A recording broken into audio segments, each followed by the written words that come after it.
सबैजनालाई नमस्ते।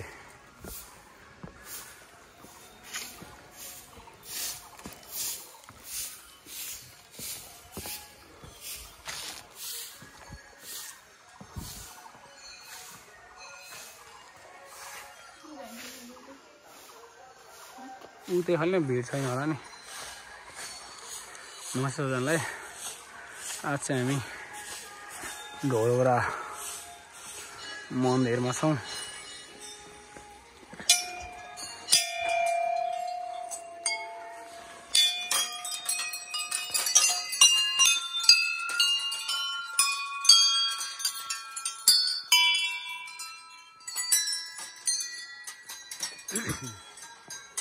यो मन्दिर एउटा यस्तो मन्दिर हो, यसको आफ्नै छुट्टै पहिचान, महत्त्व र विशेषता छ क्या। यहाँ चाहिँ कोही कसै बालबच्चाहरूको बोली आएको छैन, बोलेको छैन, बोल्ने उमेर हुँदा पनि उसको बोली आएको छैन भने तपाईँहरूले यो मन्दिरमा ल्याएर दर्शन गराएर स्नान गराइदिनु भयो भने त्यो बच्चाको क्रमिक रूपमा बोली आउने जनविश्वास छ। यो कति पर्मानेन्ट पनि भइसकेको छ कि हाम्रै आँखाले देखेको, हामी आफूले ल्याएको बालबच्चाहरू पनि राम्रो बोल्ने, प्रष्ट बोल्ने भएका छन्। यदि यो कोही कसैको बालबच्चा बोलेको छैन भने उनीहरू समक्ष यो भिडियो सेयर गरिदिनु होला। यो चाहिँ तनहुँ जिल्लामा छ। तनहुँ जिल्लाको शुक्लाकण्टकी नगरपालिका वडा नम्बर 9मा अवस्थित हो। यसको चाहिँ आफ्नै विशेष महत्त्व र मान्यता छ। यसको विशेष महत्त्व भनेको त्यो एउटा हो, जसको बच्चाले बोली प्रष्ट बोल्न सक्दैन, बोल्ने उमेर भएर पनि त्यो बच्चाहरू ल्याएर यहाँ दर्शन गराएर यो कुण्डमा स्नान गराइदिनु भयो भने, यो कुण्डमा ल्याएर स्नान गराइदिनु भयो भने बच्चाको बोली प्रष्ट आउने हुन्छ। कोही कसैको तपाईँको आफन्त, इष्टमित्र, साथीभाइ कोही कसैको बच्चा प्रष्ट बोल्न सक्दैन भने तपाईँले ल्याएर यो मन्दिरमा दर्शन गराएर स्नान गराइदिनु भयो भने बच्चाको आवाज प्रष्ट आउन सुरु हुन्छ है। यहाँ धेरै टाढाबाट भक्तजनहरू आउने, दर्शन गर्ने। अझै विशेष गरी त्यो बच्चाहरूको आवाज नआउने, बोली नफुटेको बच्चाहरू छन् भने उहाँहरूले चाहिँ धेरै टाढाबाट पनि आएर यहाँ दर्शन गराउने, स्नान गराएर फर्किने गर्नुहुन्छ। यसको लागि चाहिँ तपाईँहरूले ती व्यक्तिहरू समक्ष यो सेयर गरेर पुण्य कमाउन सक्नुहुन्छ। यो मन्दिरको नाम ढोराराई माता मन्दिर हो। तनहुँ शुक्लाकण्टकी नगरपालिका वडा नम्बर 9मा अवस्थित छ है।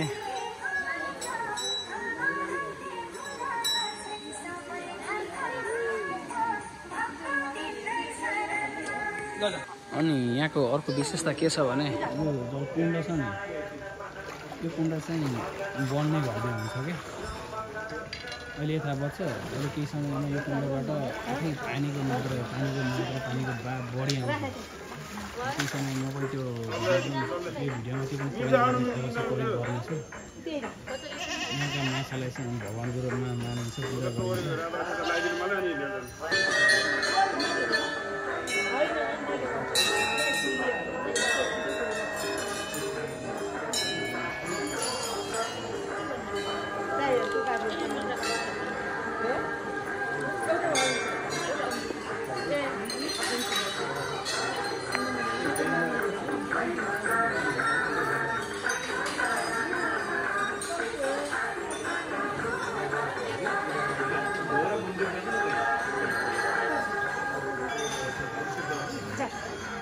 त्यहाँ फेरि यिनीहरू खसाल्छ कि भनेर हो क्या।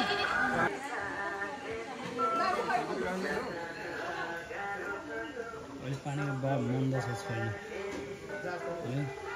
अहिले केही छैन, त्यहाँबाट यस्तो बहाव आउँछ नि पानीको।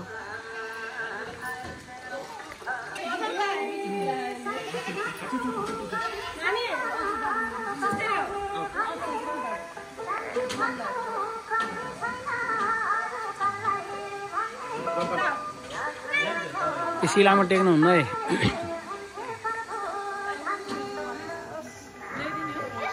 म आफै जान्छु नि।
अब चाहिँ हाम्रो पाला आयो है।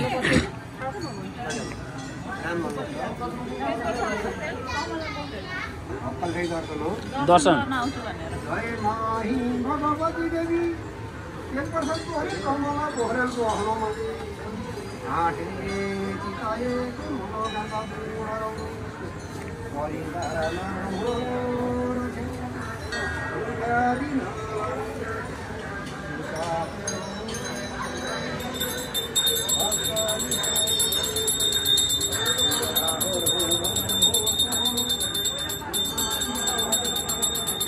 मेन भनेको मैले तपाईँलाई भनिसकेँ। तपाईँको बालबच्चाको बोली आएको छैन, उमेर भएर पनि बोली आएको छैन भने तपाईँ भाकल गरेर यहाँ ल्याएर दर्शन गराइदिनु भयो र यो तलको कुण्डामा चाहिँ स्नान गराइदिनु भयो भने तपाईँको बालबच्चाको बोली प्रष्ट रूपमा फुट्दै जान्छ, बोली आउने छ। त्यो कुरालाई विशेष ध्यान दिनु होला।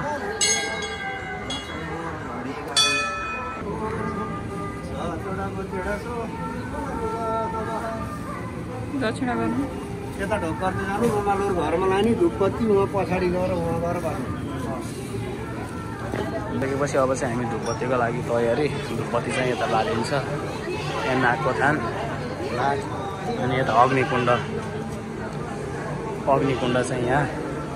यो अग्निकुण्डमा चाहिँ धुपबत्ती गरिसकेपछि अनि पूजाको काम सकिन्छ, दर्शनको काम सकिन्छ।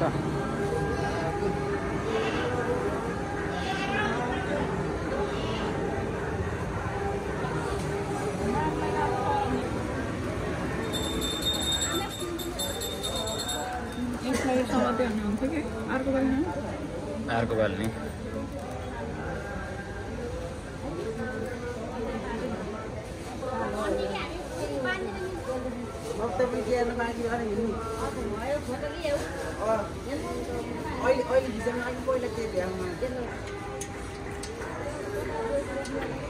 बाहिर देउराहरूले बनाउनुहुन्छ नि समातौँ त।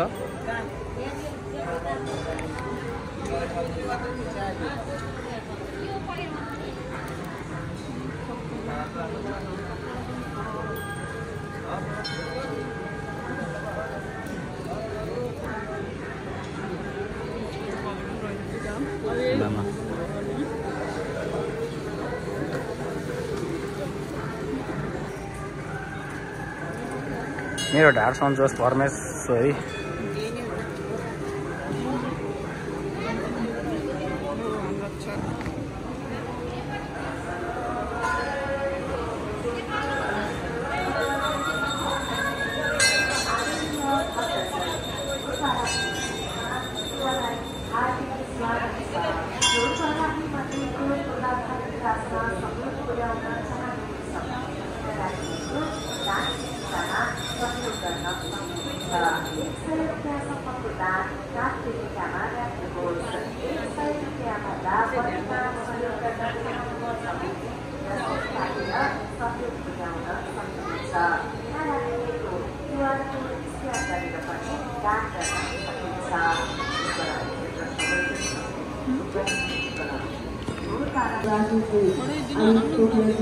परिवारका तर्फबाट समितिलाई समावेश 150 स्थान प्राप्त भएको छ। उहाँलाई डोरगरे क्षेत्र समितिको समितिका सभापति राख्न चाहन्छु र उहाँको परिवार सुख शान्ति समृद्धिका साथै यस डोरगरे माताले उहाँको सम्पूर्ण मनोकामना पूरा गरिदिनुहुन्छ भनेर हामीले विश्वास गरेका छौँ। धन्यवाद।